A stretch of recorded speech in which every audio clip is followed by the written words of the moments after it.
Estamos a menos de 24 horas del inicio de las elecciones presidenciales en su segunda vuelta en Colombia y nos acompaña Iván Duque, candidato del Centro Democrático. Los habíamos tenido tanto al doctor Petro como al doctor Duque antes de la primera vuelta y ahora estamos repitiendo el mismo ejercicio en el Radar y en Blue Radio, en Facebook, para todos nuestros seguidores en redes sociales. Doctor Duque, bienvenido, muchas gracias. Muy buenos días, Ricardo. Es un placer estar acá en el Radar. Un saludo especial y un saludo a toda la audiencia de Blue. Bueno, quiero preguntarle, ¿usted se siente ya presidente de la República? Yo soy una persona que trabajo con humildad y sin parar hasta el último momento. Yo nunca actúo con arrogancias ni asumo las cosas hasta no respetar la decisión del pueblo colombiano. ¿Cuáles van a ser las primeras acciones en caso de que usted sea elegido mañana presidente de Colombia? Bueno, nosotros lo primero que vamos a hacer es esta semana dejar muy establecidos y organizados nuestros equipos de empalme, y la idea es tener un sistema de reporte muy claro sector por sector, y una vez terminemos el reporte le anunciaremos al país cuál será el gabinete. Y yo espero que el 8 de agosto, un día después de la posesión, pueda estar en el archipiélago de San Andrés, Providencia y Santa Catalina.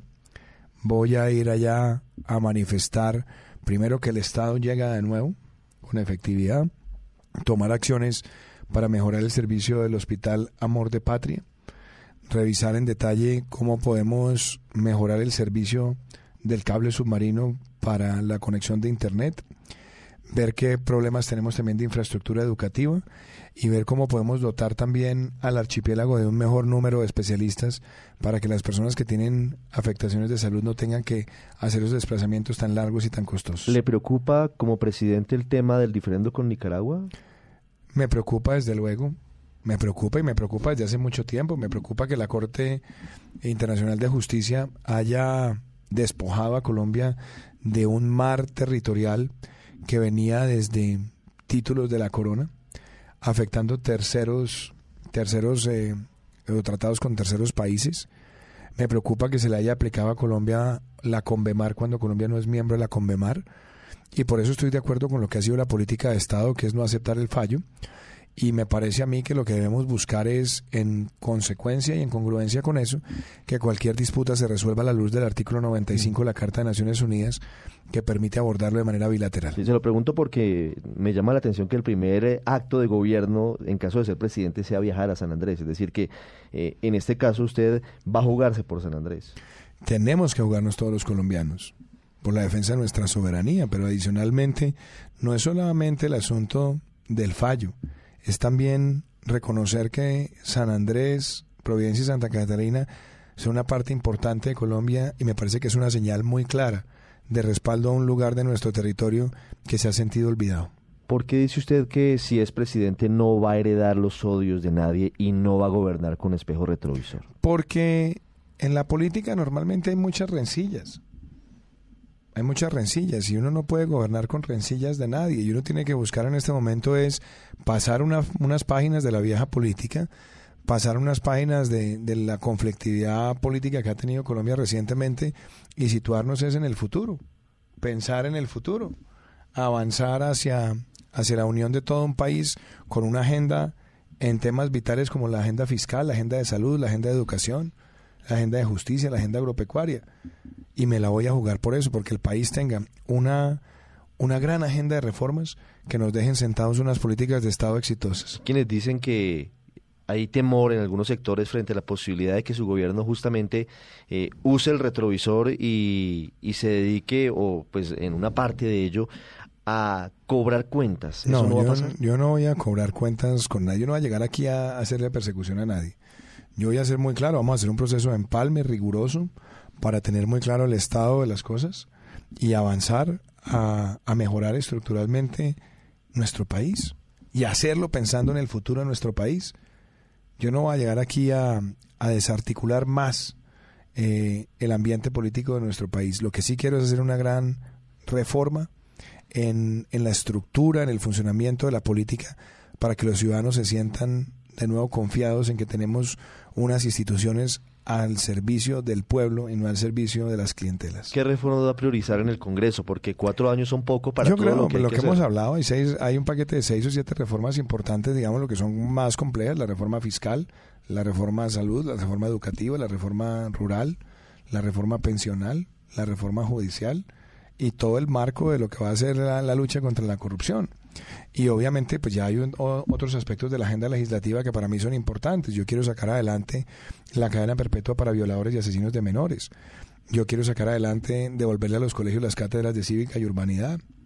Yo quiero sacar adelante que podamos tener medidas efectivas para sacar a los jíbaros de las calles de Colombia. Entonces ahí hay otros temas de agenda sectorial en los que también vamos a trabajar, pero los 6 ejes centrales del pacto son los que le acabo de decir. ¿Con quién va a gobernar? Yo quiero buscar un gabinete que principalmente esté dirigido por mujeres, un gabinete idealmente de 4 años, de una nueva generación que muestre la diversidad regional de nuestro país y al mismo tiempo que tengamos no solamente la condición de buena solvencia técnica, sino buena capacidad de comunicación y gran afecto por la ciudadanía. Sí. Hablando del acuerdo de paz con las FARC, doctor Duque, ¿las reformas cómo las va a hacer? Usted plantea escuchar sectores, plantea cambiar aspectos como el vinculado con cerrar la puerta que el narcotráfico sea un delito conexo a la rebelión. Lo que pasa es que, mire, por ejemplo, ese no es un tema ya ni siquiera de los acuerdos, es un tema de país. Lo que pasa es que sí es una derivación de los acuerdos. ¿En qué sentido? Que, hombre, de una vez hagamos un corte, Ricardo, como país, digamos, ¿saben qué? No más, el narcotráfico no será considerado más como un delito conexo al delito político y por ende amnistiable. Y lo que hacemos es que cerramos una compuerta hacia adelante, porque vamos a ver y estamos viendo en algunos lugares del país grupos armados ilegales que se empiezan a echar aromas ideológicos para el día de mañana buscar el mismo tratamiento de las FARC, como es el caso de las mal llamadas autodefensas gaitanistas. Entonces yo creo que ese es un mensaje que aquí no vamos a tener ningún tipo de contemplación con el narcotráfico. En el tema de las curules para las FARC, le planteaba la posibilidad de que los suplentes las asuman si no están vinculados a crímenes graves. Lo que pasa es que ahí de nuevo volvemos a la mamadera de gallo. Perdóneme que lo diga así. Porque durante la campaña del plebiscito, los voceros gubernamentales del sí decían que ningún responsable de crímenes de lesa humanidad llegaría al Congreso sin decir la verdad, sin reparar y sin cumplir las penas. Mentiras, ahí llegaron. Entonces, ya sabiendo que están ahí, y sabiendo que de alguna manera se van a posicionar el 20 de julio, lo que tenemos que garantizar es que la JEP diga que quien haya cometido crímenes de lesa humanidad no puede seguir en el Congreso. Y en ese caso tendrá que ser el partido el que nombre a un reemplazo que no tenga deudas con la justicia. ¿Qué es lo que debieron haber hecho desde el primer día que siempre lo planteamos? El problema no eran las 10 curules, porque además hay artículos transitorios de la Constitución que lo contemplan. El problema era tener criminales de lesa humanidad. Y me parece que eso es algo que toca recuperar en aras de la proporcionalidad que también ha sido sugerida, recomendada por la Corte Constitucional de Colombia en una sentencia de noviembre del año pasado. La JEP es una papa caliente. ¿Usted reformaría la JEP? Desde luego necesitan hacerle algunas modificaciones. Mire, el tema de la temporalidad. Si ya salen los terceros civiles, la temporalidad de la JEP, pues me parece que se puede precisar aún más. Esto que le acabo de decir, que la JEP garantice una proporcionalidad frente a quien ha cometido crímenes de lesa humanidad y la posibilidad de que esté en cargos de elección popular. Y yo diría que hay un tema que a mí me causa siempre preocupación, y es que se haya dicho que decir la verdad no significa aceptar responsabilidades, porque me parece que es un incentivo a hacerse el de las gafas para muchos criminales. ¿Usted sacaría de la JEP a los militares que han cometido crímenes de lesa humanidad? Hombre, yo he creído lo siguiente: quien haya deshonrado el uniforme de la patria, pues debe tener una sanción ejemplar. A mí lo que no me gusta es que se haga un canje de impunidades. Como quien dice, venga, hagámonos pasitos, ustedes cometieron eso, nosotros, entonces venga y organizamos. No, yo creo que los que han deshonrado el uniforme deben tener una sanción severa, y los que han estado en el terrorismo cometiendo estos crímenes tan graves, tan deleznables, pues también deberían ser sujetos de una responsabilidad ejemplarizante. Eso me parece que es la base. ¿Habrá más impuestos en su gobierno para los colombianos? Yo tengo la obsesión de la simplificación del sistema tributario y quiero hacer todos mis esfuerzos para bajar tarifas y sobre la base de tener un Estado más austero, más eficiente, y que eso nos permita incentivar más inversión y que esa inversión se traduzca en mejores puestos de trabajo y en mejores ingresos para los trabajadores. No me contestó. La pregunta está clara. Sí, me dice que si voy a ¿habrá crear... más impuestos? No, ¿más impuestos o más tarifas? ¿Habrá más tarifas o más impuestos? No, entonces... ¿O ninguna de las dos? O sea, ¿tarifas más altas? No. Vamos a bajar tarifas. Y en cuanto a más impuestos, yo estoy proponiendo la simplificación, que es tener menos impuestos y de mejor capacidad de recaudo. ¿Con la reforma pensional qué va a pasar? El gran reto que tenemos en materia pensional es que el país está gastando casi 40 billones de pesos al año en presupuestales, en cubrir el déficit del sistema de prima media. Y lo grave es que esos recursos, que son subsidios, se están yendo para la población más rica. Lo que una reforma pensional debería hacer, en lugar de subir la edad, que lo rechazo, en lugar de acabar la pensión sustitutiva, que lo rechazo, es que tengamos una base de cotizantes más grande sobre la base de la formalización laboral y que los subsidios no se vayan para las personas más ricas, sino para quienes más lo necesitan, que son las personas que tienen pensiones por debajo de 5 salarios mínimos. Y lo que hay que establecer es una fecha de corte, y una fecha de corte que no afecte los derechos adquiridos ni las meras expectativas. Y yo inclusive sugiero o propondría eventualmente mi fecha de nacimiento, o de pronto un par de años más arriba, si es que por cálculo actuarial nos obligaría, para hacer a partir de ahí el régimen de transición. Y una cosa que me gustaría decir, Ricardo, estoy dispuesto a plantear que el presidente de la República, digo en el caso mío, yo tengo 42 años y con la ayuda de Dios soy elegido presidente. Cuando termine la presidencia estaría aproximadamente 46 años, pues que yo no reciba la pensión de expresidente ahí, sino que siga cotizando al sistema hasta que logre la edad, que me parece que también es una señal positiva para los colombianos. Sí. Hablando sobre Serpi lo paga, ¿lo mantiene o lo quita? A mí me gusta Serpi lo paga, me parece que tiene unas dificultades y es, primero, es costoso, son casi 800 mil millones de pesos y tiene una cobertura de menos de 55.000 estudiantes. Eso lo hace costoso, pero creo que tiene unas grandes bondades y no veo razón para quitarlo. Lo que no puede ocurrir es que Serpi lo paga le quite recursos a la universidad pública. Y en ese caso yo espero fortalecer las asignaciones de recursos para la universidad pública y que programas como Serpi lo paga no solamente se limiten a los programas de acreditación de alta calidad, sino también a los que están en proceso de acreditación y que también abra el abanico a la universidad pública. Me parece que es una forma de equilibrar las dos cosas. Se ha siempre tratado como plato de segunda mesa la ciencia y la tecnología en Colombia. Absurdo. ¿Qué va a hacer usted con eso? Absurdo, porque ese es el futuro de nuestro país. Por eso le hemos dado tanta importancia a nuestro programa de gobierno.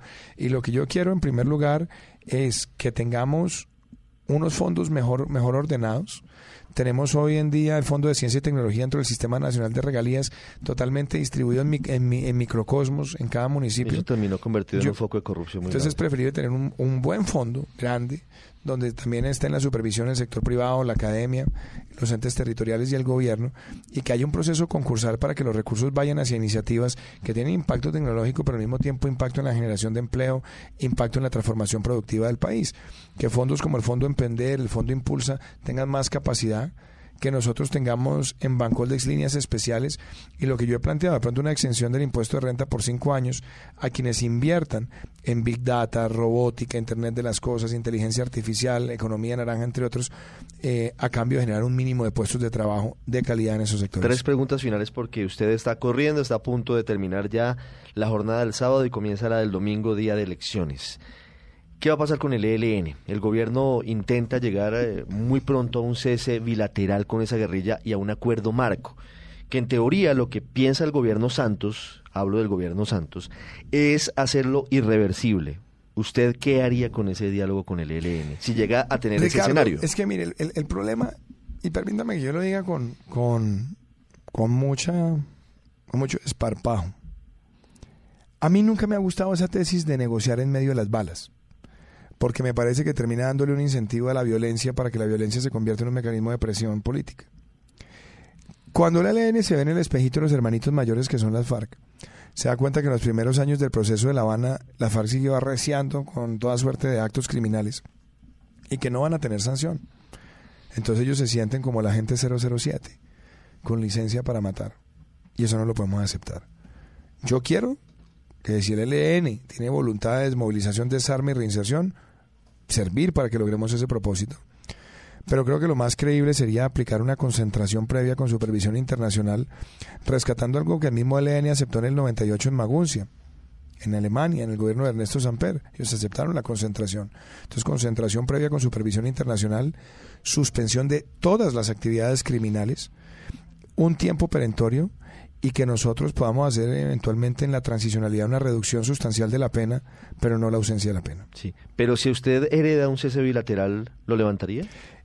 Es que el cese bilateral hay que definir con claridad qué significa eso, porque si es un cese bilateral simplemente de fusiles, que es lo que siempre ha buscado el ELN, pero sigue secuestrando, o sigue extorsionando, o sigue prestándose para operaciones de narcotráfico, pues entonces, ¿qué tipo de cese es ese? Nadie lo va a creer.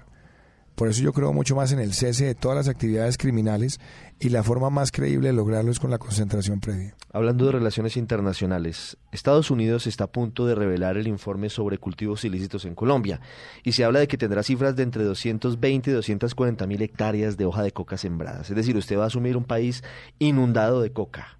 ¿Cómo va a asumir usted la política antidrogas?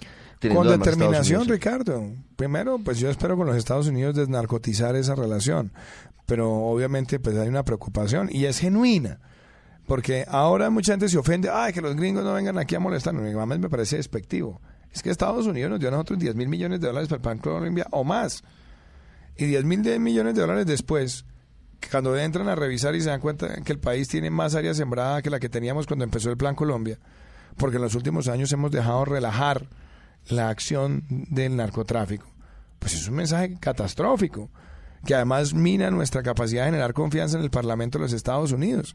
Entonces, por eso hay que tomar unas decisiones claras. Primero, la erradicación y la sustitución deben ser obligatorias.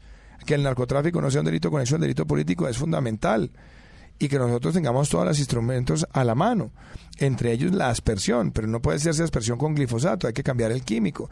Y yo creo que para mitigar efectos en terceros, lo que debemos lograr es pues prácticamente utilizar fumigación de precisión, donde los drones pueden jugar un papel. ¿Con glifosato? No, sin glifosato, porque está prohibido.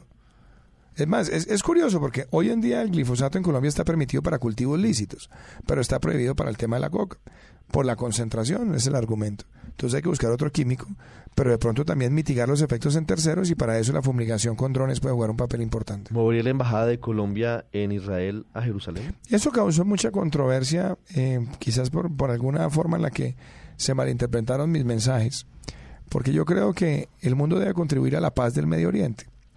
Y la paz del Medio Oriente solamente se podrá lograr cuando tengamos dos estados que puedan convivir, el Estado palestino y el Estado de Israel.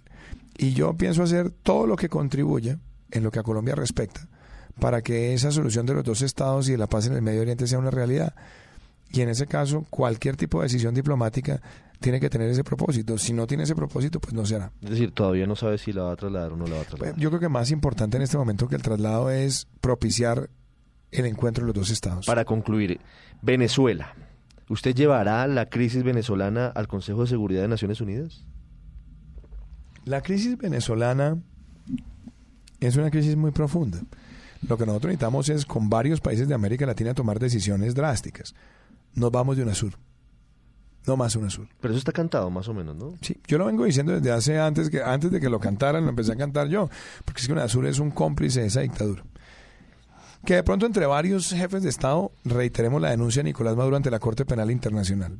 Pero fuera de eso, espero ir al Consejo de Seguridad y denunciar que Venezuela viola la resolución 1373 del Consejo de Seguridad al auspiciar y permitir que tengamos terroristas colombianos en territorio venezolano respaldados por el gobierno de Maduro y por el Cartel de los Soles, como es el caso del ELN. ¿Qué podría hacer Naciones Unidas si usted lleva el caso venezolano?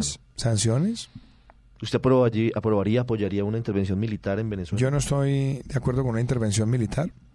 Yo lo que creo es que el mundo debe utilizar toda la capacidad de presión diplomática para legitimar la expresión del pueblo y que la expresión del pueblo permita la transición hacia unas elecciones libres. ¿Reconocerá a Nicolás Maduro como presidente de Venezuela? No voy a reconocer los resultados de las últimas elecciones. Esas elecciones son un fraude. No las ha reconocido el actual gobierno de Colombia y no lo reconoceremos nosotros. Doctor Iván Duque, muchas gracias por estos minutos. Ricardo, a usted, un placer. Un saludo a nuestros oyentes. Un saludo a toda la audiencia de Blue y que mañana por favor salgan a votar, no se nos van a quedar viendo los partidos, hay que votar primero. Yo mañana votaré temprano, los invito a que hagan lo mismo y les mando un gran abrazo y denle la oportunidad a esta nueva generación que quiere gobernar con todos y para todos los colombianos.